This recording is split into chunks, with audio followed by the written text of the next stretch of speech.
오순절후 24번째 주일 3부 예배로 영광 돌리는 사랑하는 성도들에게 하나님의 크신 은혜와 축복이 함께하기를 주님의 이름으로 기원합니다. 어느 가정에 엄마 아빠와 그리고 7살 난 아들과 5살 난 딸 4식구가 살고 있었는데요.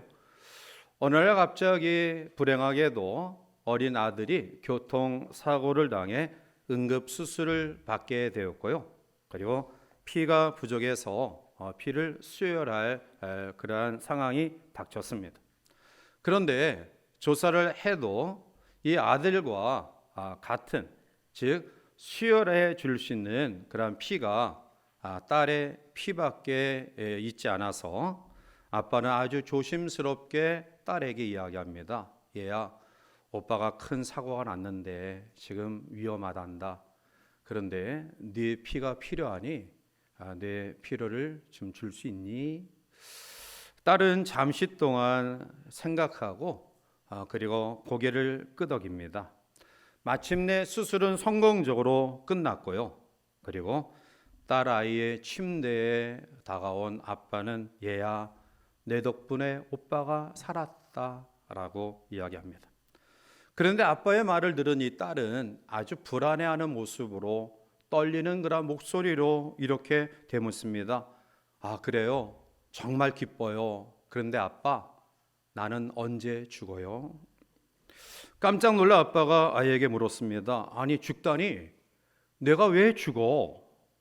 그리고 생각해서 이 딸이 어떤 마음을 가지고 오빠에게 수혈했는지 짐작을 하게 돼요. 딸이 아빠에게 묻습니다. 아빠, 그러면 내 피를 뽑아도 나는 죽지 않아요? 아빠는 숨이 텅 막혔어요. 아빠가 잠시 후에 물었습니다. 얘야, 내가 죽을 줄 알면서 오빠에게 피를 나눠주었니? 그때 딸은 이렇게 이야기합니다. 예, 아빠, 나는 오빠를 정말 사랑하기 때문에 그래요. 사랑이 뭘까? 우리는 사랑을 너무 익숙하게 말하고 듣고 살아갑니다. 그런데 사랑을 정말 완전하게 설명하기가 너무나 어려워요. 말로는 많이 사랑을 이야기하지만 가슴에 와닿지 않습니다. 그 사랑이 병들었기 때문일까요? 결코 그렇지 않습니다. 우리가 느끼지 못하기 때문에 그렇습니다. 사랑을 느끼지 못하는 이유는 사랑을 알지 못하기 때문에 그렇습니다. 그래서 사랑을 알지 못하니까 사랑에 대해 이야기해도 감동을 받지 못하는 것입니다. 요한일서 4장 7절과 8절에 사랑하는 자들아 우리가 서로 사랑하자. 사랑은 하나님께 속한 것이니 사랑하는 자마다 하나님으로부터 나서 하나님을 알고 사랑하지 아니하는 자는 하나님을 알지 못하나니 이는 하나님은 사랑이심이라 말씀합니다. 사랑은 하나님께 속해 있습니다. 그리고 사랑하는 자는 하나님께로부터 나음을 얻습니다. 여러분 기억하십시오. 그리스도인은 2번 낳아야 됩니다. 즉 모태에서의 첫 탄생, 출생과 그리고 예수님을 믿음으로 말미암아 born again, 중생, 다시 나는 위로부터 나는 재탄생의 은혜를 경험해야 합니다. 만약 우리가 2번 태어나는 이 생을 경험하지 못하면 정말로 사랑을 알 수 없습니다. 사랑은 이론이 아니라 체험입니다. 따라서 하나님이 우리를 얼마나 사랑하셨는지 예수 그리스도를 통해서 거듭나는 은혜를 경험할 때 우리는 진정 사랑을 알 수 있는 것입니다. 오늘 본문의 말씀은 나훔 선지자를 통해 니느웨에 대한 하나님의 엄중한 심판에 대한 선포입니다. 나훔 선지자는 하나님의 굽힐 수 없는, 꺾일 수 없는 공의를 이야기하면서 그 가운데 또 사랑이 내포되어 있음을 말씀합니다. 하나님은 질투하시며 보복하시며 진노하시며 죄를 용서하지 않는 분이십니다. 로마서 6장 23절에 죄의 값은 죄의 삭은 사망이요 하나님의 은사는 그리스도 예수 우리 주 안에 있는 영생이니라.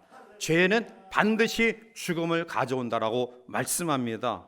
오늘 본문 7절 이전까지 보면 하나님의 공의로움을 어떻게 표현하고 있냐면 회오리 바람과 광풍을 일으켜서 바다를 꾸짖어 말리시고요, 모든 강을 말리시며 산들이 진동하고 작은 산들이 녹아 없어지는, 그로 말미암아 바위들이 깨어지는 것 같은 자연도 다스리시고 인간을 심판하시는 그러한 모습을 우리에게 말씀하고 있는데요, 그럼에도 불구하고 오늘 나움 선지자는 하나님은 사랑이다 라고 이야기해요.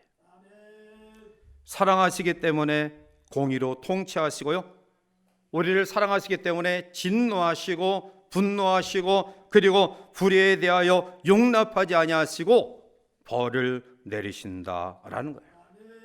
세상의 모든 고통과 슬픔 가운데 하나님의 사랑이 숨어 있습니다. 전쟁과 죽음 가운데도 하나님의 사랑이 감추어져 있다는 겁니다. 이해하십니까? 전쟁의 그 피비린 나는 쓰라린 참상 속에도 하나님의 사랑이 있다는 거예요. 아니, 멀지 않게 가깝게 여러분들이 지금 당면한 삶의 고통스러운 경제적으로, 육신적으로, 건강적으로, 관계적으로, 자녀의 문제로 아파하며 힘들어하며 고통하는 우리의 삶의 연장 속에도 하나님의 사랑이 숨어 있다는 거예요. 받아들일 수 있으세요? 힘든데, 죽고 싶을 정도로 어려운데, 그런데 그 가운데 하나님의 사랑이 감추어져 있다는 거예요. 오늘 본문의 말씀의 결론적인 말씀이 7절과 8절에 있어요. 우리 같이 한번 읽어보실까요? 여호와는 선하시며 환난 날에 산성이시라. 그는 자기에게 피하는 자들을 아시느니라. 그가 범람하는 물로 자기 대적들을 흑암으로 쫓아내시리라. 아멘. 공의 속에 감추어진 하나님의 사랑, 우리가 이것을 알아야 돼요. 이것을 우리가 체험하지 않으면 우리는 모순된 세계 속에서 세상 사람들과 똑같이 조금 나을 때 그냥 기뻐하고 교만하다가 조금 어려우면 좌절하고 절망하고 또 믿음 없는 사람처럼 행동해요. 오늘 나움 선지자를 통해 우리에게 주신 공의 가운데 감추어진 하나님의 사랑의 특징이 어떠한 것인가를 다시 한번 깨닫고요, 다시 한번 우리 속에 역사하시는 하나님의 능력과 은혜를 경험하는 복된 아침 되기를 주님의 이름으로 축복합니다. 공의 속에 감추어진 하나님의 사랑의 첫 번째 특징은 하나님은 선하시다라는 거예요. 오늘 7절에 여호와는 선하시며 환난 날의 산성이시라. 그는 자기에게 피하는 자들을 아시느니라 말씀해. 여호와는 선하시다. 여러분, 우리가 신앙생활에 나가면서 하나님을 어떠한 가운데 우리가 받아들여야 되냐면 하나님의 사랑이시다라는 것은 당연한 거죠. 그러나 그 하나님의 사랑은 항상 선하다, 항상 선하시다, 이것을 우리가 받아들여야 돼요. 모세에게 출애굽기 33장 19절에 보면 여호와께서 이르시되 내가 내 모든 선한 것을 내 앞으로 지나가게 하고 여호와의 이름을 내 앞에 선포하리라. 나는 은혜 베풀 자에게 은혜를 베풀고 긍휼히 여길 자에게 긍휼을 베푸느니라 말씀하고요, 넘어가서 출애굽기 34장 6절에도 여호와께서 그의 앞으로 지나시며 선포하시되 여호와라 여호와라 자비롭고 은혜롭고 노하기를 더디하고 인자와 진실이 많은 하나님이라 라고 선포해요. 고통과 어려움, 좌절과 불안, 염려 가운데 있는 그에게 하나님은 선하신 분이다. 하나님은 자비로우시고 은혜로우시며 노하기를 더디하시고 인자와 진실이 많은 하나님이다 라고 말씀합니다. 다윗이 시편 34편을 노래하고 있는데요, 시편 34편 8절에 보면 너희는 여호와의 선하심을 맛보아할지어다 그에게 피하는 자는 복이 있도다 라고 노래해요. 이 시는 다윗이 블레셋에 피신하여 아비멜렉 앞에서 미친 치 하다가 쫓겨나서 지은 시예요. 다윗이 사울이 자기를 죽이려는 생명의 위협을 느끼고 이방 나라 블레셋으로 도망가요. 그런데 블레셋 사람들이 웅성거리고 수군거립니다. 다윗을 보고 깜짝 놀랍니다. 왜냐하면 다윗이 자기들이 믿고 의지했던 장군 골리앗을 죽이고 블레셋을 패배시킨 적군의 사람이라는 것을 알았기 때문에 블레셋 사람들이 웅성거려요. 수군거려요. 그리고 다윗은 이 사람들이 나를 죽이겠구나, 이러한 위기의식을 감지하고 그 순간 다윗이 미친 채를 해요. 침을 질질 흘리고 사무엘상 21장 12절에 보면 대문짝에 그적거렸다. 이 그적거린다는 것이 뭐냐면 아무런 의미 없는 그러한 글을 휘갈겨 쓰는 거예요. 정신없이 막 낙서 비슷하게, 그리고 미친 채예요. 사람들이 깜짝 놀라서 왕에게 우리의 장군을 죽인 적국의 사람이 왔습니다. 자기 무슨 다른 괴계를 가지고 왔으니 저 사람을 죽여야 됩니다. 그런데 아히멜렉이 보니까 이건 보통 사람이 아니에요. 그냥 미친 사람이에요. 야, 봐라, 미쳤다. 아무런 힘도 발휘하지 못하니 그냥 내버려둬라. 그래서 거기에서 쫓겨나서 지은 시가 시편 34편이에요. 그리고 너희는 여호와의 선하심을 맛보아 알지어다. 하나님이 선하신 분임을 너희들이 알아라. 그 외에 시편 100편 5절에 보면 여호와는 선하시니 그의 인자하심이 영원하고 그의 성실하심이 대대에 이르리로다 라고 말씀해요. 예레미야 선지자도 예레미야가 3장 25절에 기다리는 자들에게나 구하는 영혼들에게 여호와는 선하시도다 라고 말합니다. 여러분, 우리가 신앙생활에 나가면서 하나님의 공의 앞에 여러 가지 무서운 형벌과 진노와 아픔과 힘듦이 우리 가운데 있다 할지라도 우리가 결코 마음속에 변함없이 가져야 될 신앙은 하나님은 선하신 분이다. 합력하여 선을 이루신 분이다. 지금 내가 잠시 이해할 수 없는 아픔과 힘듦과 고통과 모멸감과 오해가 있다 할지라도 하나님은 선하게 모든 삶을 역사하신다. 이러한 믿음의 확신을 가질 때 우리는 하나님의 사랑을 의심하지 않습니다. 그 하나님의 사랑이 극명하게 나타나는 것이 예수 그리스도를 이 땅에 보내신 거예요. 그리고 그분은 요한복음 10장 11절에 이렇게 우리에게 말씀합니다. 나는 선한 목자라. 선한 목자는 양들을 위하여 목숨을 버린다. 사랑하는 성도 여러분, 많이 힘들고 어려운, 또 우리에게 들려지는 소식들이 정말 끔찍하고 우리가 이해하기 어려운 그러한 상황들이 우리 가운데 있지만 하나님은 그 속에서도 선하신 분이다. 이 선하신 하나님의 사랑을 다시 한번 체험하는 우리 모두가 되시기를 원합니다. 두 번째로 공의 가운데 내포되어진 하나님의 사랑의 특징은 바로 하나님의 사랑은 능력이 있다라는. 오늘 본문 7절에 여호와는 선하시며 환난 날에 산성이시라 그는 자기에게 피하는 자들을 아시느니라 말씀해. 환난 날에 산성이다. 이 구절은 아주 유명한 구절이에요. 특별히 왜 유명하냐면 마틴 루터가 종교 개혁을 일으키는 과정 속에 정부의 그 압제와 로마 교황청의 끊임없는 위협 속에 내 혼자 이것을 감당할 수 없구나, 포기하려는 마음을 가지고 절망하고 있을 때 그가 읽었던 말씀이에요. 그래서 그가 찬송가 우리가 즐겨 부르는 585장 내 주는 강한 성이요 방패와 병기 되시니 환난에서 우리를 구하여 내시리로다. 바로 이 말씀의 위로와 용기를 얻고 찬양시를 쓰고요. 그리고 마지막 종교개혁을 훌륭하게 이룰 수 있었습니다. 우리가 사는 세상은 환난이 끝이지 않습니다. 자연의 재해, 엄청난 고통과 아픔을 우리는 1년 동안에 경험했고요. 그리고 우리 주변의 국가에 여전히 이러한 재해, 아픔과 고통 가운데 있는 것을 봐요. 러시아 우크라이나 침공을 통한 전쟁의 참상과 그리고 하마스 무장 단체를 통해 이스라엘과의 전쟁은 무고한 생명이 수없이 죽어가는 아픔을 우리들이 봅니다. 오늘 우리나라도 마찬가지에 사기치고 빼앗고 도둑질하고 폭행하고 그리고 심지어는 죽이죠. 전혀 일면식이 없는 그러한 사람들에 대해 무자비하게 폭행하고요, 묻지마 범죄가 성행하고 있어요. 어디? 우리가 마음 편하게 다닐 수 있는 환경이 아니라는 거예요. 자, 그런데 그러한 상황 가운데 있는 우리에게 있어서 하나님의 능력, 산성이신 하나님을 다시 한번 기억하라 말씀해.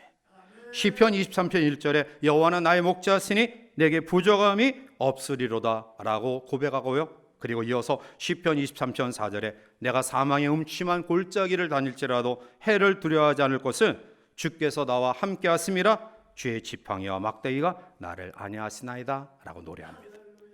죽음을 생각할 수밖에 없는 환경, 이러한 가운데 거할지라도 다윗이 그 상황 속에서 극복하고 이길 수 있었던 이유는 여호와 하나님이 함께 하심을 체험했기 때문에 그래요. 오늘 사랑하는 성도 여러분, 우리는 이 환난 많은 세상 가운데서 예수 그리스도의 보혈로 구속함을 입은 하나님의 사람들임을 확신하시기 바랍니다. 이사야 1장 16절과 17절에 보면 너희는 스스로 씻으며 스스로 깨끗하게 하여 내 목전에서 너의 악한 행실을 버리며 행악을 그치고 선행을 배우며 정의를 구하며 학대받는 자를 도와주며 고아를 위하여 신원하며 과부를 위하여 변화하라 말씀합니다. 죄악을 인하여 영원히 파멸됐던 우리를 죄 사함의 은혜를 통해서 우리에게 이러한 놀라운 사랑을 허락하셨고요, 우리에게 그 사랑을 나누는 사명이 주어졌음을 이야기하고 있습니다. 따라서 오늘 우리의 마음속에 시편 46편 1절의 말씀처럼 하나님 우리의 피난처시요 힘이시니 환난 중에 만날 큰 도움이시다라는 확신을 가지고요, 우리가 환난 많은 이 세상 가운데서도 하나님은 나의 산성이시다, 하나님의 사랑은 나를 이렇게 요새와 같이 보호하시고 지키신다, 이러한 사랑 가운데 거하는 우리 모두가 되시기를 바랍니다. 마지막 세 번째로 공의 속에 감추어진 하나님의 사랑의 특징은 전지하시다라는 거죠. 7절에 보면 여호와는 선하시며 환난 날에 산성이시라 그는 자기에게 피하는 자들을 아시느니라 말씀해. 자기에게 피하는 모든 사람들을 아신다. 이 안다라는 야다라는 말은 경험적, 학문적, 지식적 알미 아니라 주관적, 체험적 알미예요. 우리를 체험하고 우리를 경험하고 그리고 어떤 객관적인 알미 아니라 하나님이 주관적으로 많은 사람들 무리 속에 감추어진 사람이 아니라 지구상에 나 혼자만 존재하는 것처럼 우리 개별 개인을 아신다라는 말씀이에요. 시편 139편 1절과 2절에 보면 여호와여 주께서 나를 살펴보셨으므로 나를 아시나이다. 주께서 내가 안고 일어섬을 아시고 멀리서도 나의 생각을 밝히 아시오며 라고 말해요. 하나님은 우리의 외모뿐만 아니라 우리의 생각과 우리의 중심, 우리의 내면적인 모든 부분까지 아시는 분이다라는 거예요. 여러분, 인간관계 속에서 만약 다른 사람이 어떤 통찰력을 가지고 또 투시력을 가지고 여러분들을 꿰뚫어 알면 어떤 마음이 들까요? 두려울 거예요. 그죠? 남편이 내 마음을 완전히 다 속내 드러내듯이 안다. 그럼 좀 두려울 거예요. 왜냐하면 부부관계에도 좀 감추고 싶은 비밀이 있잖아요. 저만 그래요? 근데 나의 모든 것들을 꿰뚫어 보고 안다. 그러면 아마 상대하기가 굉장히 두려울 거예요. 자, 그런데 또 반대로 우리가 어떤 아쉬움을 가지냐면 우리 주변에 고통당한 그런 분들 나중에 그 고통을 이기고 이야기를 나눌 때 내가 그때 이렇게 힘들었습니다. 그러면 아쉽고 안타까운 거, 아니 그때 나에게 얘기해 줬으면 내가 그 아픔을 좀 함께 나눌 수 있었을 텐데 왜 침묵하셨어요? 왜 나에게 말하지 않았어요? 이러한 아쉬움과 안타까움이 있는 거예요. 자, 하나님이 전지하신 분이다. 하나님이 우리의 모든 것을 아시는 분이다 라는 사실은 어쩌면 두려운 마음을 가지게 될 것 같아요.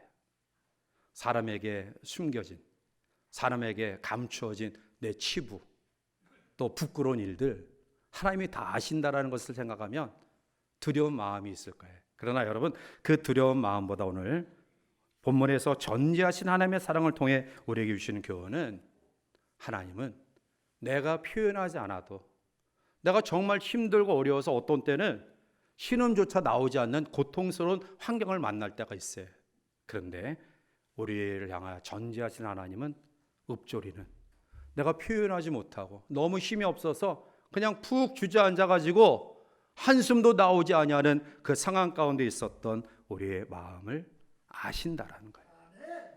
그래서 우리를 만져주시고요, 우리에게 용기 주시고요, 우리를 위로하시고 힘을 주시는 거예요. 그게 공의 속에 감추어진 하나님의 사랑의 세 번째 특징인 전지하신 하나님의 사랑입니다. 오늘 남에게 말할 수 없는 아픔과 힘듦, 여전히 우리 앞에 놓여져 있는 문제 앞에 살아가는 성도들이 많이 힘들지만 하나님은 그 상황을 아셔요. 우리가 표현하지 않아도, 내가 토로하지 않아도 전지하신 하나님은 그것을 아시고요, 우리에게 감당할 만한 믿음 주시고 능력 주시고 함께 하실 줄 믿습니다.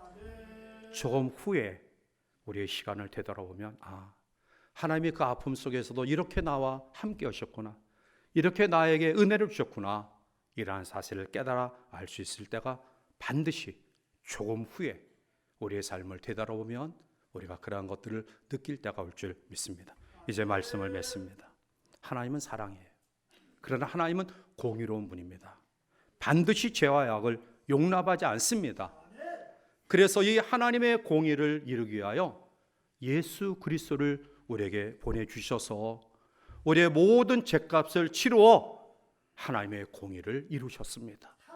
그리고 우리에게 그 공의를 이루심과 동시에 십자가의 사랑을 통해 우리의 삶을 하나님의 자녀로 광야 인생길에서 여전히 우리와 동행하시는 은혜로 함께 하십니다. 사랑하는 성도 여러분, 세상이 요란합니다. 정말 전쟁의 참화가 우리의 마음을 아프게 하고요, 각종 재난이, 그 비참함이 우리를 안타깝게 만들며 또한 가깝게 우리의 개인 삶 속에서 말할 수 없는 아픔과 힘듦과 또 고통이 우리 가운데 있을 것입니다. 주님 오실 날이 가까웠음을 여러 가지 징조를 통해 우리에게 말씀하시는 속에 하나님의 심판의 임박함을 우리들이 기억하면서, 그럼에도 불구하고 큰 환난, 전에도 없었고 지금도 없었고 앞에도 없을 전무후무한 큰 환난 가운데서도 하나님의 사랑을 입은 사람들은 반드시 보호와 인도하심을 받는다라는 사실을 기억하고요, 하나님은 언제나 선하신 분이다. 하나님은 우리의 산성 되시는 능력의 분이시다. 하나님은 나의 아픔을 헤아리시고 아시고 그 모든 것들을 감당할 만한 능력과 은혜를 주시는 전지하신 분이시다. 이러한 사실을 다시 한번 기억하고요, 여전히 우리의 주어진 삶이 많이 아프고 힘들지만 이 안정환도 이 하나님의 사랑을 꼭 기억하고 마음 가운데 품고 승리하는 한 주간 되시기를 주님의 이름으로 간절히 축원해 드립니다. 기도하시겠습니다. 사랑이 많으신 하나님, 되어져가는 여러 가지 일들이 왜 그렇게 우리의 마음을 아프게 하고요, 또한 지구촌에 일어나고 있는 일들이 왜 우리를 그렇게 쓰라리게 하는지, 여전히 해결되지 아니하는 여러 가지 문제들이 왜 우리를 그렇게 힘들게 하고 아프게 하는지, 오늘 이 시간 하나님의 공의 속에 감추어진 사랑의 위로를 다시 한번 소망합니다. 하나님은 선하신 분입니다.